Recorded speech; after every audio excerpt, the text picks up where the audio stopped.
you just hit start recording and go. That's how simple it is. Brandy starts it every Sunday morning. Sweet. Well, so far it actually looks like it's working, so hopefully it is. All right, welcome.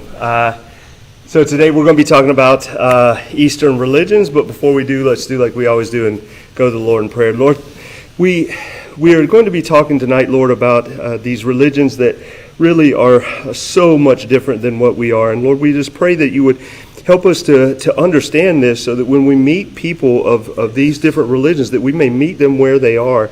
The Apostle Paul talks about being everything to everyone, and we just pray that you help us to take in this teaching tonight, that we may be that person for those who are in a lost and dying world, who are believing in these religions that are just clearly false religions, Lord. And we just pray that you would help us to do that, as always, with kindness and love, through Christ our Lord. Amen. Amen. So there are four main Eastern religions, and you see their symbols up there. We're not going to talk about Jainism or Sikhism. Those are very small religions comparatively. The one thing I will say about Sikhs is that unfortunately, especially in the post 9/11 world, Sikhs are sometimes mislabeled and misunderstood as being Muslim. They are the ones with turbans on their heads. They are not at all. Sikhs are actually a very peaceful religion. They have some very interesting things. If you ever want to study it, it's kind of an interesting thing to hear about. They have I think it's 7 different things that they do. It's not just the turban. They never cut their hair. The men never cut their beards. If you ever look at a Sikh carefully, they've actually rolled it under and tucked it in, so it's not super long. But very interesting religion. Jainism is also a very peaceful religion. There are Jain monks who will sweep the ground in front of them so that they don't step on it like a bug and kill it. That's how peaceful they are. But the two main Eastern religions are Hinduism and Buddhism, and that's what we're going to talk about tonight. So we're going to start with Hinduism, and the reason I chose this picture is because it shows a couple of things that you'll often see in their artwork, and that is that there's often kind of a combination of both animal and human in their what they call murti, which we would call an idol. They look at it a little bit differently. And then there's often some deities that are either blue or sometimes even black. And some of their deities, as you can see in the bottom right of that picture there, have numerous different arms. It is probably the oldest organized religion, and is certainly the oldest one that is still in existence today. It's about 5,000 years old. And the main teachings are what's called the Vedas. Now, of the main teachings, you may have heard of the Bhagavad Gita. That's kind of if you had to say what one text, if you were going to look at to know what Hinduism teaches, it would be the Bhagavad Gita. It's actually the 3rd largest religion in the world. Now, part of that is it's mostly in India. And if you know anything about the size of India, there's like over 1 billion people just in India. But there are Hindus, as an example, in Pakistan, because if you know anything about that history, when it got divided, they were kind of trying to divide it between a Muslim and a Hindu country, but they didn't quite get it right. So there are actually Hindus in Pakistan and some of the surrounding Indian subcontinent. Practitioners of Hinduism usually won't call it Hinduism. They'll call it Sanatana Dharma. And it's interesting, actually, if you remember some TV shows back in the 80s and 90s, one of them was called Dharma and Greg. And she was kind of this Eastern thought, free spirit kind of lady. But they consider it an eternal religion and an eternal duty. Now, Hinduism is very interesting and very hard to understand and to teach, because unlike general Christianity, right? If you look at all the Christian Protestant denominations as an example, although there are differences in our doctrines and in our teachings, the same general principle goes throughout, like the Trinity and the resurrection of Jesus, things of that sort. That is not the case with Hinduism at all. So if you ever do meet a Hindu, before you jump to any conclusion about what they may or may not believe, I would ask them, what as a Hindu do you believe? Because if you just look at these facts here, there are some that are truly polytheistic. Some Hindus are truly polytheistic. They believe that there are multiple deities out there. There are some that practice what's called henotheism, which is that they believe that there is a deity, but they don't necessarily exclude others. And then there are some that are pantheistic, which is that everything that we perceive to exist is of one essence, and this oneness is ultimate reality, ultimate consciousness, or Brahman. And then there are some who are truly monotheistic. And you may say, well, how do you have all these different murtis or idols if you believe in a monotheistic religion? It's because they believe that those are just different manifestations of a single God. So when you meet a Hindu, they may be a monotheist, truly a monotheist. Now, they may have some different opinions about what that means than you and I do, or they may be a polytheist. So you really have to ask what they believe before you can kind of catch them where they are. The other interesting thing is about Hinduism, there's no one founder. It's a religion that kind of gradually came to be what it is and is still kind of in the process of evolving, actually. And there's no set creeds, although there are the teachings in the Vedas. Now, this is one of the things, if you read about evangelists that go to India, they have a very hard time in India, not with people accepting that Jesus could be a deity. Most of them will say, yeah, it's possible, sure. But what they have trouble with is getting them to say Jesus is the only way, truth, and life. Because they are very apt to just say, well, yeah, there's different manifestations of God. So it's a very difficult place for evangelists to go and evangelize. Atman is the word they use for the soul. Now, the eternality of the soul is what ultimately leads to a lot of their other teachings about karma and about reincarnation. So it's very important to understand that their belief is that the soul is eternal. Now, we believe that the soul is eternal in the future, right? But we come into being. They believe it was eternal in the past and into the future. Okay? So that's where it differs quite a bit from Christianity. And then they believe in what's called samsara, which is what most of us would call reincarnation. Now, that continuous cycle of life is interesting because you may come back not as a human. You may come back as an animal or even as a plant. And it's all governed by the law of karma. So we'll get into that a little bit more in just a few minutes, but I just kind of wanted to introduce that. Now, there are basically four goals in the general teaching in Hinduism. And again, I have to be fairly general in my teaching here because, again, there's just tons of variability there. But there are four main goals. The first is Dharma, which is a mode of conduct conducive to spiritual advancement. Then there's Artha, which would be the material prosperity one pursues. Kama, K-A-M-A, Kama, enjoyment of the material world. Most of us have heard of the Kama Sutra. It's a book about the enjoyment of sexual pleasure. Okay, and then Moksha, which is liberation from the suffering. Moksha would be what a lot of us would probably term Nirvana, or we've heard that term Nirvana. And that is a term that's used in Buddhism that came out of Hinduism, but in Hinduism they call it Moksha. Now, there are many Hindus that believe God to be Brahman or the infinite. So if they use the term Brahman, they're essentially referring to God. But some actually believe that Brahman is completely formless and has absolutely no attributes whatsoever. So their theory of God does not necessarily comport with ours, which is that God has certain attributes, right? God is love, God is gracious, God is merciful, God is all-powerful. So, again, there's a lot of variability, even in the teaching of what God or Brahman is. Others believe that Brahman has a transcendent form and attributes, much more like we in Christianity believe. And then then out of that come the different manifestations, and some of the more common names of deities are Vishnu, Krishna, and Shiva, or Shiva. Now, of course, most of us have heard of Krishna, right? Like the Hare Krishnas. And that is a sect off of Hinduism.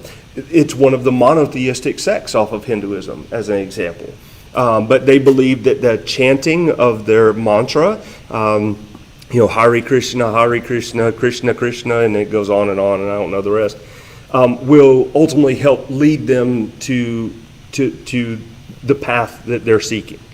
And then again, others believe that the world is actually a manifestation of Brahman and regarded as the body of God. So, as you can see, just from their concept of what God is, there's this vast expanse of different thoughts that they have just on God. Now, most of them do believe that God is the cause of existence and pervades everything. And that God, I shouldn't say he because they don't necessarily see God as male or female, is beyond and not limited by the world. Now, they also believe that God can be seen in everything. So that God can be seen in humans, God can be seen in other beings like plants and animals.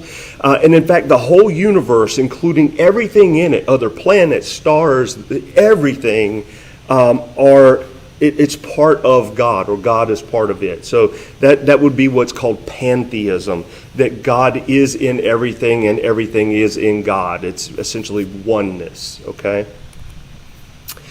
Now, this brings us to this concept of murtis. Now, we would probably translate the word murti as an idol or an image. And so if you were to go into a Hindu home, the chances are that they are going to have one or more murtis and a altar essentially set up to them. Okay, now they do have temples, and they'll go to temples. And as a general rule, if you go around different parts of India, they're going to typically worship one manifestation or more of God. So there are Shivites, and there are Krishnas and Vishnuites, although I think that's not quite the right term. But they'll have a murti. Now, the difference between this and what we would consider like a pagan idol is in what their thought about the murti is. So in paganism, as an example, the idol is considered to be God, right? The rock or whatever it is, the carved idol, is God. They believe it's more of an embodiment of God. So in other words, God is present in the murti, but is not limited by the murti. It's just almost like a portal or a channel through which whatever God it is can be worshipped, like Vishnu or Shiva. Okay? So it's a little different than what we would think of in like a pagan idol. Now, like we talked about, there are many different gods, and it's said that there are 10,000 or more gods in Hinduism, but there are some that are much, much more universal. And here's a list of some of them. So Brahma being the creator, Vishnu being the preserver, Shiva being the destroyer, and then there are both male and female forms. So some of the female forms, Lakshmi, the goddess of wealth, Saraswati, the goddess of knowledge, and Parvati, the goddess of strength. But again, many of them just believe that these are different qualities or aspects of the divine overall God to be worshipped or concentrated on or focused on. So it's not like they necessarily believe that they are different deities, but maybe that they are just different manifestations or different aspects of God. Again, this is where I would encourage you, if you ever talk to a Hindu, and I had a couple of Hindu anesthesiologists where I worked in Washington, and I had some really interesting conversations with them because like the two of them that were in our department had very different concepts of how they practice Hinduism. And they were like from the same region in India, their families were. So it's very interesting. I would caution you not to jump to any conclusion. So what is karma, right? So, I mean, you hear the word, oh, karma's going to come back to bite you in the butt. You know, what comes around goes around.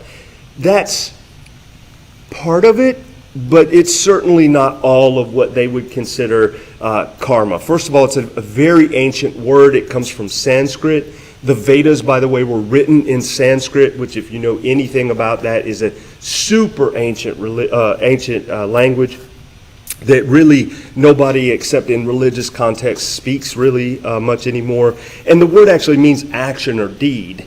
And good or righteous actions are considered dharmic karma.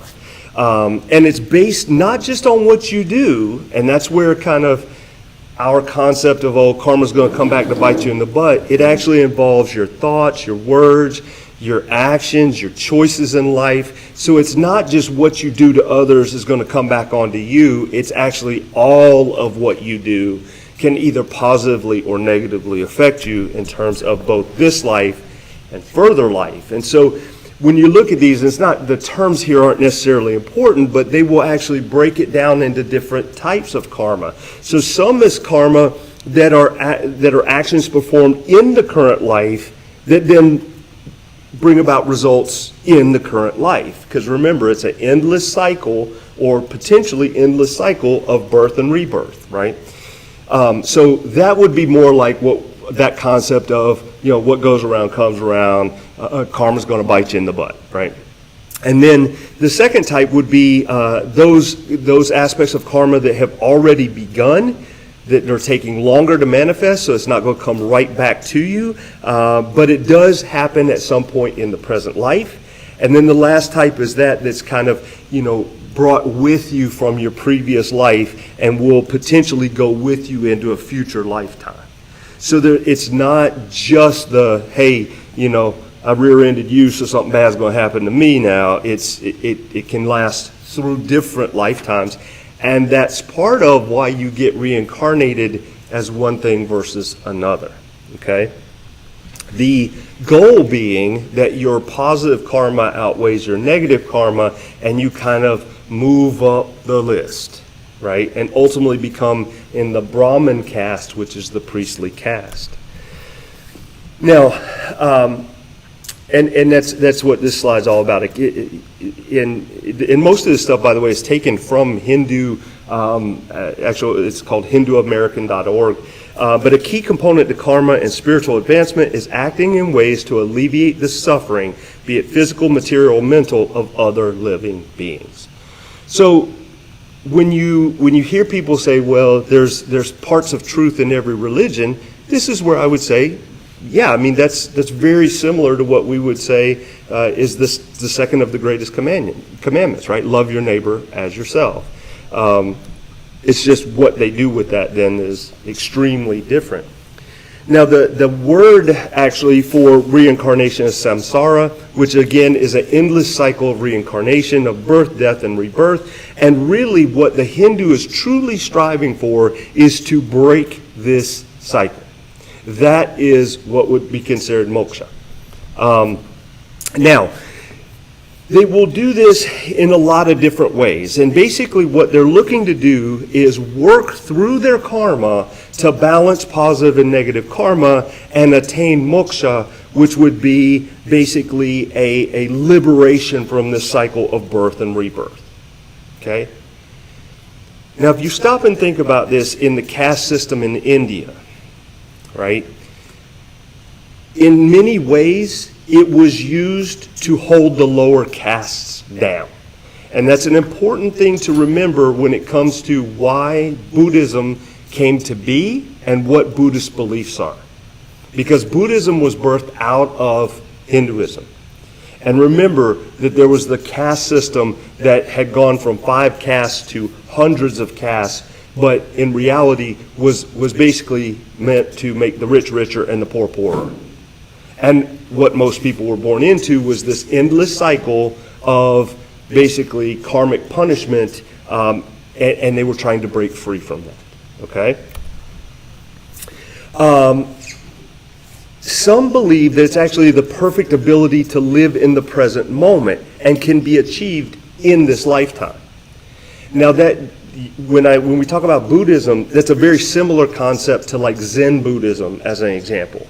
And basically, those Hindus who believe in this believe that essentially if you reach that level, that moksha, during a lifetime, then what's going to happen is you stop creating karma, either positive or negative, because you've remember the goal is to hit a perfect balance of positive and negative karma. And it's a liberation, again, from the entire cycle of reincarnation or samsara. Okay? Now, others believe that this is done by loving devotion to God and selfless service. So those folks, those Hindus, would believe that you can't get moksha during your lifetime. It happens when you die. As you die there, then essentially it's an annihilation of the soul, and you're no longer stuck in that endless cycle of samsara or reincarnation. And it basically becomes a bliss and a closeness to God, because remember, it's a pantheistic concept that, God is in all and all is in God, right? So it basically becomes the soul at that point ceases and just becomes part of Brahman. Make sense? Clear as muddy water, right? Now, darshana. Darshana is the word that they use for kind of their different schools of thought, right? Remember I said there's like a bazillion different ways that Hindus will practice their religion. And so there are literally hundreds of darshana. There are, actually thousands, I guess. And essentially what their belief is kind of, you hear it a lot in America today. They're all paths to the same God. They're all paths to the same heaven, right? We hear that a lot. Now, most people in America who are saying that are saying that Christianity and Islam and Hinduism and Buddhism all lead to the same path. What they're saying is, in these darshana, is that each of these different paths within Hinduism is leading to the same. But many of them don't necessarily discount the possibility of other paths like Christianity or even Judaism or Islam leading to the same path as well. There are 6 of the most influential, and a couple of them you'll see where it's starting to creep big time into Western society. So first is the logical approach. Now, the logical approach is really interesting because they believe that nothing is acceptable in terms of your thought unless it has reason and experience attached to it. Now, the interesting thing about this is that this is a very theistic aspect of Hinduism, and in many ways is very similar to things like the teleological argument that we talked about, or the argument from design. So they'll say atoms can't coordinate themselves into an intelligible universe. There are signs of purpose and planning everywhere one looks. Therefore, there must be an intelligent will or God guiding the force that directs these atoms. Sounds exactly like the Christian teleological argument, or argument from design, right? We say that the human body is too magnificent for it to have come about by random chance. Every creation requires a creator. We are a creation, therefore there's a creator. It's very similar in that fashion. But then there's the atomic theory, which is really boiled down to it's basically 7 categories of different substances and 9 substances that constitute the matter of the earth, or that constitute matter. It is a very complicated one. It's also one of the less practiced one. And then there is the spirit and matter one. Now this one, interestingly enough, is strongly atheistic. It delineates different categories that constitute reality, both physical and mental. And there are actually 25 of these categories, and it's super complicated. But it's interesting that even though Hinduism is not an atheistic religion, this particular darshana is. And then there is techniques for higher awareness, known as yoga. Okay? Now, how many people, including born-again Christians, do you know that practice yoga? Were you aware that it is a Hindu practice? Most aren't aware of that. So techniques for higher awareness, or yoga, really is what's called Raja Yoga, which focuses on quieting the mind through an 8-limb system. And yoga actually means union. And it's focused on separating the self from its false identification with matter. In other words, it's focused on separating the soul and the body, or the mind and the body.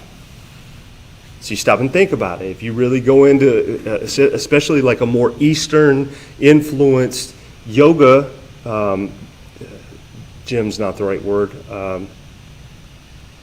studio. There you go, yoga studio. There's a lot of meditation in it, and you oftentimes they'll have quieting music or water trickling or all these things that are supposed to help you to kind of disengage the body, mind, and soul from each other. And it's supposed to help lead you into this pure consciousness, right? The goal is that you reach moksha in this life. Okay, so I don't see anything wrong with the stretches and the core strength and stuff with yoga, but if you're really practicing yoga, that's a Hindu way of thinking, okay, not Christian by any means. And then there's the way to heaven called Mimamsa. It emphasizes performance of duties like constantly. And it's interesting that there are both theistic and atheistic versions of this. But it is a practice of constant performance of religious duties. So this is where you'll see some of the Hindu monks that are constantly doing very ritualistic things in order to attain moksha. And they basically believe that that's going to happen at the end of their life. Now, the most influential currently, the modern influential ones, is called Vedanta, which means end of the Vedas. Remember, the Vedas are the original teachings from 4,000 or 5,000 years ago, and it relies primarily on transcending one's identification with the physical body for liberation. So again, it really has to do with separating your mind and soul from your body. This is done through right knowledge, meditation, devotion, either to religious practices, selfless service, good works, and spiritual disciplines. So it is very much a works-based thing that you have to do. Sounds very similar to some of the other works-based things we've been talking about in the last couple of weeks. And there's actually kind of different schools within that. I'm not going to go into these very much at all, but as an example, the first one, no separation between the Atman or the individual soul and Brahman. They are one and the same, right? But then look at the next one, the soul can experience union, but not unity with Brahman. And then the third one, there is no union or unity with Brahman. So remember what I told you at the very beginning? Hindu thought is extremely varied to the point that they are literally contradictory to each other. Now what's interesting though about their way of thinking is we live in an either-or mindset or culture, right? Either Christianity is true or it is not. It is often said that the Eastern way of thinking is both and. I am right, and so are you. Again, this is part of why they don't necessarily see a problem with, Jesus being a deity, because it's a both-and mentality of way and way of thinking. Very different from what we think. Very different. So that wraps up Hinduism. Clear as muddy water, right? You guys have any questions about that? All right, so let's move on to, before I do, I'll tell you a little quick story. When I was at Furman, I had to take an intro to world religions class, and my professor stood up there. His name was Dr. Britt, and Dr. Britt said, I'm Dr. Britt. My father was a Baptist minister. My grandfather was a Baptist minister before him, and for a while, I was Hindu. And everybody in the room went, it's like the record stopped playing. We're like, what in the world? But he's now a Baptist again. So, but it's a fascinating religion. If you ever want to see a really cool wedding ceremony, look up on YouTube a Hindu wedding. They're beautiful, and like some of the ordainment, the things that they put on themselves, and the henna and everything is gorgeous, but just a very interesting way of thinking. So moving on to Buddhism, again, there's actually kind of two different symbols for Buddhism. One is the lotus flower. So Ravi Zacharias, for instance, wrote a book called The Lotus and the Cross, which is actually a conversation between Buddha and Jesus. It's kind of an interesting book. On audiobook, it's only an hour and 45 minutes. It's very short.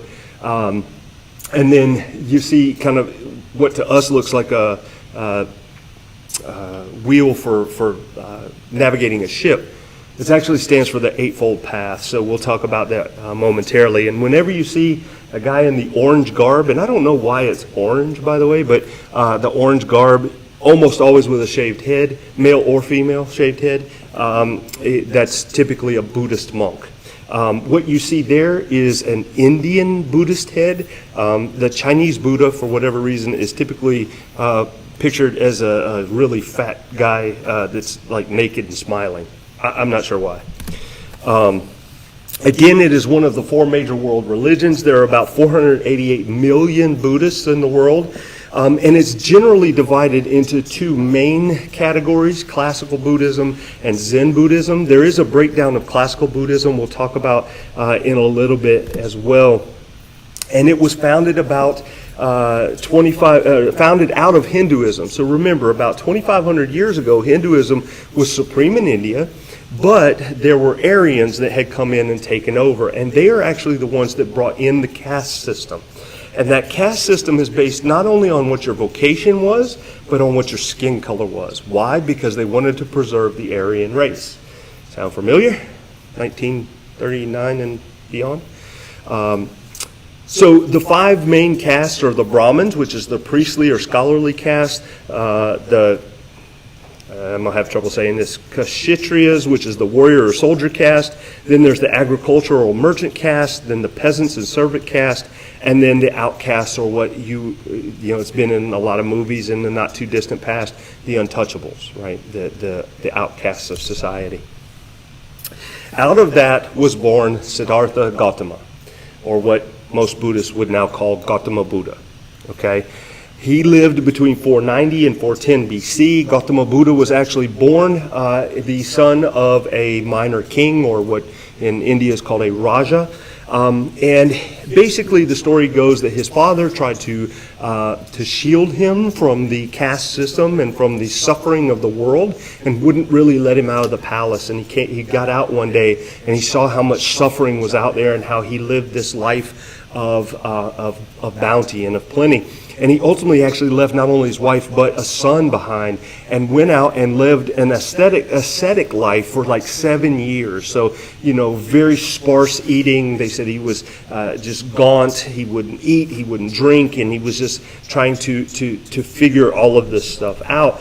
And then he found what he referred to as the true path, or the great enlightenment, under what's called the Bo tree, or the tree of wisdom. And he thus attained Nirvana. Now, his main teachings can be broken down into two main aspects. The first is the Four Noble Truths, and that is suffering, its cause, its cessation, and the way which leads to its cessation. And then that way which leads to its cessation is the Eightfold Path. Okay? So let's talk about those. The Four Noble Truths. The first is the truth of suffering. Now, this is kind of a grim way of looking at life, but this is the way Buddhists look at life. Existence is pain because it is irrevocably bound to the cycle of birth and death. Remember, he did not get rid of reincarnation at all. Okay, still believes in the eternality of the soul, still believes in reincarnation and all of that, and karma. So they believe, again, that is all about suffering. And then the cause of suffering is craving. Now, this is where he starts to vary from Hinduism. So he basically is saying that our cravings for things is what ultimately leads in life to suffering. So if I crave love but don't get it, I suffer. If I crave food and don't get it, I suffer. So craving is actually the cause of suffering. And then there's the third truth is the truth of the cessation of suffering. And when suffering is destroyed, nirvana is obtained. Now, nirvana can, in terms of the Hindu stuff we just talked about, is very similar to moksha. Okay, it's negatively the extinction of passions and positively the state of bliss. And then oh man, I didn't. The last should be, instead of the same thing again, should be the path to the cessation of suffering. And that is the Eightfold Path. So right view, right thinking, right speech, right action, right livelihood, right diligence, right mindfulness, and right concentration.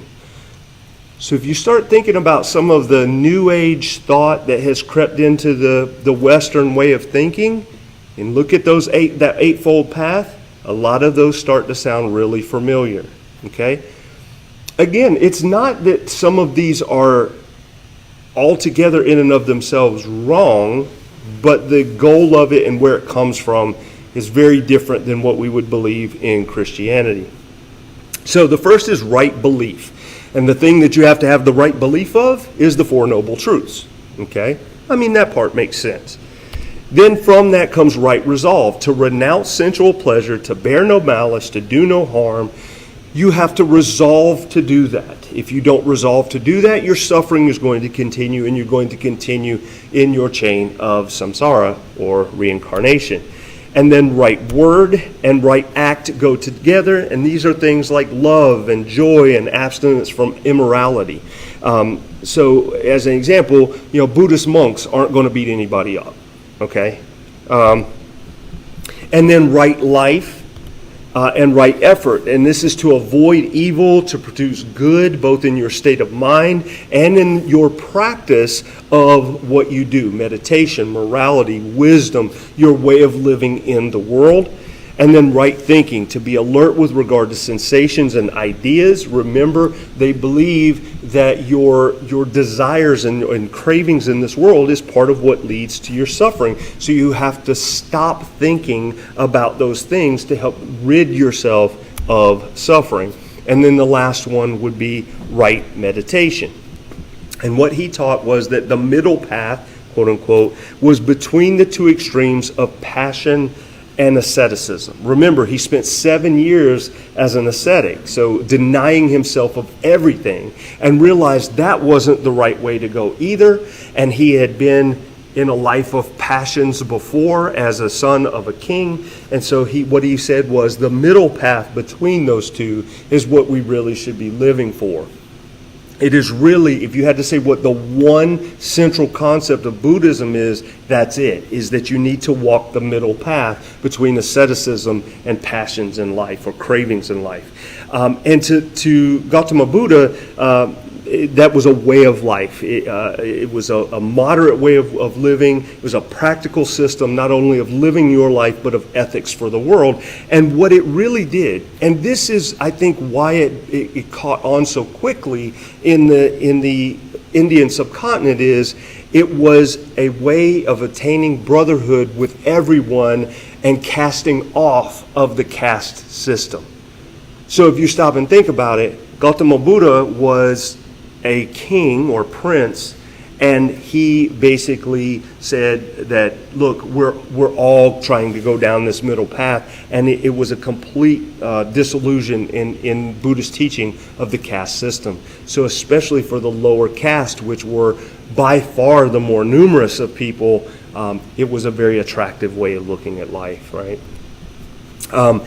It's interesting when you talk to people in the West who have a lot of Eastern thought kind of built into their way of thinking. They'll often say, there was a lot of similarities in terms of what Buddha and Jesus taught, and I would say only superficially. And if you ever read that book, The Lotus and the Cross, you'll see that very. Ravi Zacharias has been kind of downplayed because of some of his shortcomings, but he still had good teachings and good writings, and he was from India. And so he grew up in that society and then became a Christian. And so he understood the difference between their mentalities there. And one way of looking at it is this: Jesus sought to save the world, not himself. The aim of Jesus is faith and individual existence in heaven and in the presence of God. Buddha began by saving himself and then teaching the world. And the main point of Buddha is knowledge and annihilation of self in nirvana. Walter Martin in his book, Kingdom of the Cult, says, in these Eastern cultic structures, everybody is looking within. In Christianity, God has us look out to the cross of Jesus Christ and to his resurrection. And that's the main difference, I would say, between Eastern religions and Christianity. Now, as with almost every religion, Buddhism did have a big break or schism in about 100 AD. So this is about 500 years after Siddhartha Gautama lived. And it was a break into what's called Mahayana and Hinayana, or what's also known as Theravada Buddhism. These simply mean great vehicle and little vehicle, and really what it amounts to is the size of the sect that follows these two. So the Mahayana is the much larger sect, the Hinayana is the much smaller sect. Now it's interesting, the smaller sect are the ones that actually adhere more strictly to the main original teachings of Buddha. They are the more orthodox, if you will, in way of thinking, whereas the Mahayana, which is the much larger sect, is devoting to all manner of speculations, being influenced not only by Hinduism, which is interesting because that's what Buddhism was birthed out of, to try to get away from a lot of the Hindu thought, but then also from things like shamanism in Japan and in the East. Now, there's those two both are considered classical Buddhism, but then there's what's known as Zen Buddhism. And most of us have heard of reaching a state of Zen or Zen state. Nirvana is what every Buddhist is seeking. But in classical Buddhism, Nirvana is achieved it's a state of enlightenment of the soul or spirit until you are at least absorbed totally into cosmic consciousness. Buddha apparently attained this, or at least he said he did, but classical Buddhists believe that that's in the future for the individual. Again, it's all about breaking the chain of reincarnation, whereas Zen teaches that that's a state that can be achieved now, mostly through meditation. So, in fact, the word Zen comes from the Japanese meditation school of Buddhism, and it is huge. There's about 9.6 million Zen Buddhists just in Japan alone. And when you hear in the West about people, doing meditation and trying to bring about a trance-like state and, all this kind of stuff, this all comes from Buddhism. Okay? It all comes from Buddhism. And it all has to do with this doctrine of the Buddhist mind. So trying to reach that state of nirvana in the present age with practical types of meditation. Zen teachings have to do with several different things, and it's really interesting in that in reality, Zen doesn't necessarily teach anything. It's a weird way of looking at it. But as an example, revelation, a way to the truth, not the facts about the truth. So Zen doesn't teach anything about truth. It teaches about a path toward truth. There are no sacred books or dogmatic tenets at all. There are no Zen books. I mean, there are books written about Zen, but there's no Bible for Zen Buddhists. It doesn't exist. Zen merely points a way. It's a path. Think of it that way. Zen Buddhism is a path. It is a pantheistic concept in terms of God and morality, and it is all about self-salvation. It's weird because the belief in Zen Buddhism is that we are at the same time responsible for our slavery and responsible for our freedom. Remember what I said? Both and? Right? How can you be responsible for your slavery but also your own way out of slavery? It doesn't make sense to me, at least, in a Western mind. They actually really kind of don't believe in sin and evil. There is no heaven and hell. It's kind of like saying, you can't have darkness without light, and you can't have light without darkness. Right? It's just two ends of the same spectrum, basically. Okay? There's this quote, again, which is in Walter Martin's book. I don't think you can read it terribly well up there, so I'll read it for you. The ultimate goal of Zen Buddhism is the freeing of the will, so that all things bubble along in one interrelated continuum. Zen Buddhism, in our opinion, is the most self-centered, selfish system of philosophy that the depraved soul of man can embrace. For it negates the two basic principles upon which all spiritual reality exists. Thou shalt love the Lord thy God with all thy heart, with all thy soul, and with all thy mind, and thy neighbor as thyself. For Zenist, it is love of self first, last, and always. This is the core of Zen, which releases one from spiritual responsibility and substitutes intellectual enlightenment for conversion and the absence of concern for one's fellow man for peace with God. And at that, we're at about 50 minutes, so I know some of y'all got to get over to the deacon's meeting. So what questions do you guys have for me? I just covered, 5,000 years of history and 2 major world religions in 50 minutes. I'm sure it is 100% clear and that you absolutely know everything there is to know at this point. Look. So it is really, it's really scary to me how much of this Eastern,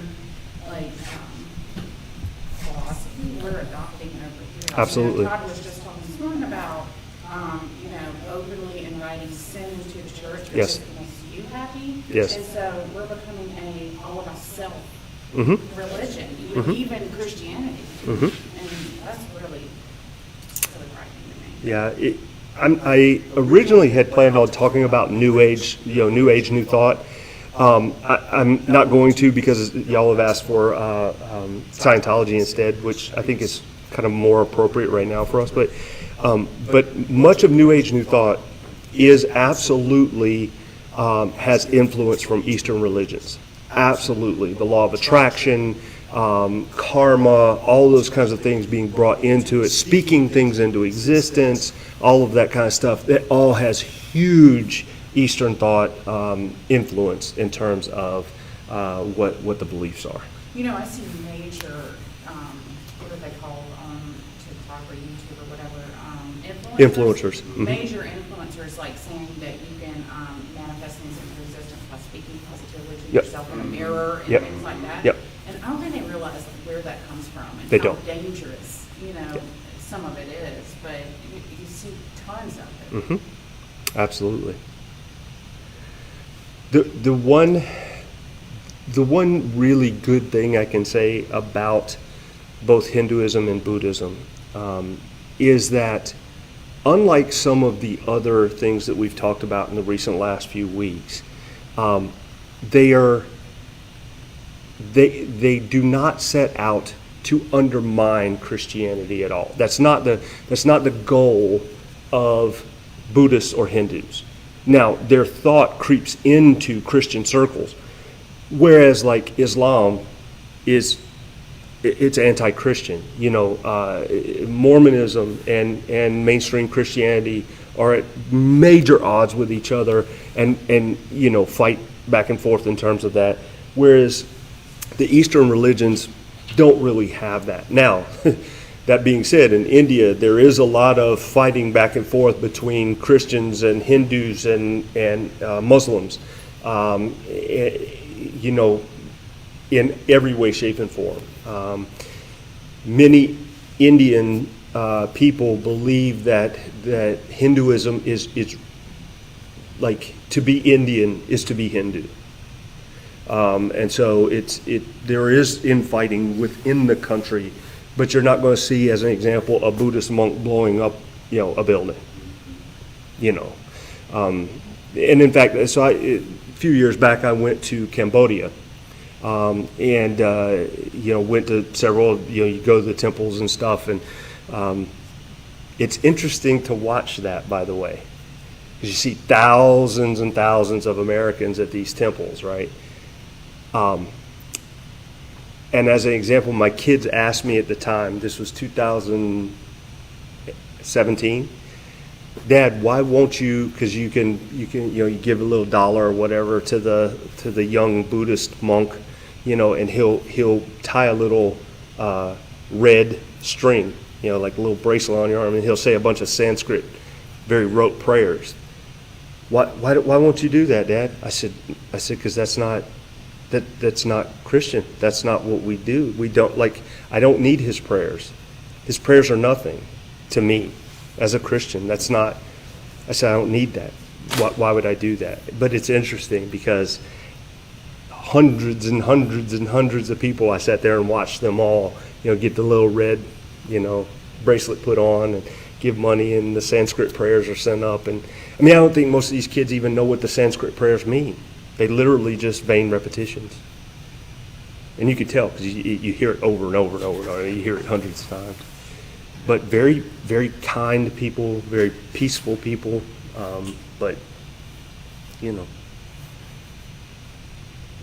Very peaceful. One of my physicians is from India. Her father's a police officer. And I think Alan, when I do active shooter training for the response, I show when in Mumbai, when they dropped 10 Islamic terrorists into Mumbai, and they would show up with AK-47s, and they would go to the bus station and start shooting, and then they would disappear. And then 2 minutes later, 2 more would start shooting at the mall. And then 10 minutes, they would start shooting at the airport. And the police officers, in the video, especially the bus station, which is the one I showed, they had nothing. They don't carry firearms because they consider themselves that peaceful. And so the only ones that stayed, most of them ran, but the ones that stayed were trying to throw chairs at guys shooting at them with AK-47s. I'm like, that's not going to work. Not so much. Said they were her dad was a police officer, and she said that they consider themselves so peaceful that they don't believe that their police officers should need weapons, that they're more like security guards in our world than they are police officers. So very different. And that even leads to things like many of them, of course, in Hinduism, many of them consider cows sacred, so they would never eat beef. But there are many Hindus that are vegetarian because they, again, if you stop and think about the whole concept of samsara, right, where you're being reincarnated, you might be the cow. You might be the cow, or you might be the carrot, right. So it's all, you may be eating grandma, it depend on, what has gone on in terms of that samsara and the karmic, balance there. So this is good. Do you ever think about these really peaceful religions, how many are cultivated and implemented by the enemy? Because they are so peaceful and it's so easy to get into us and make us not worship one God. Those 10 guys, they shut Mumbai down. They basically said, don't come out, don't go anywhere, don't even go to the store. We can't protect you. If you come out, you may be killed. Because it took them that long to get weaponized and go after them. Yeah. So how easy is it for Islam to take over a country like that? They were almost like sheep to the slaughter, as the Bible describes. Yep, Do absolutely. they have a very high crime rate as far as their own? I don't know. I've never researched it, but according to her, not that because of this idea of Zen or Nirvana, that they're all seeking. If you're truly following, you're seeking to try to be better It's always than you are. backslide. Oh yeah, Yeah. It's always a different one. And then I show the other one, Alan's thing. The reason I show it is because there's a shootout in the parking lot with law enforcement. I show that these shooters aren't scared of police when they arrive. They aren't scared of somebody else with a weapon. But he attacked the Sikh temple in Wisconsin, and he thought that they were Islamic, and so he went there thinking that they were Islamic, and they're not. They're not. There's one on 176 right before you get into Columbia. There's a couple of an architectural firm that I have, and they seem to be very nice people. Yeah. Most of them are very affluent in this area. I don't know about everywhere. Most of them come from one region in India, which is Punjab. We were talking about previous movies that you really couldn't do today. Like as an example, Little Orphan Annie. Daddy Warbucks, his assistant was Punjab. That's right. That's a region. That's a region and a people, right? They just called the guy Punjab. I'm like, I don't think you could get by with doing that today. But most Sikhs are Punjabi Sikhs. And if you've ever paid close attention, they tend to be very dark-skinned Indians. And it's literally a region. It's the Punjab region of India. And so most Sikhs are from that area. Temples are quite ornate. Very. Well, and even if you pay attention to their dress and everything, it is as well. They always have a silver bangle. They always, if they're really religious, they have a ceremonial silver dagger.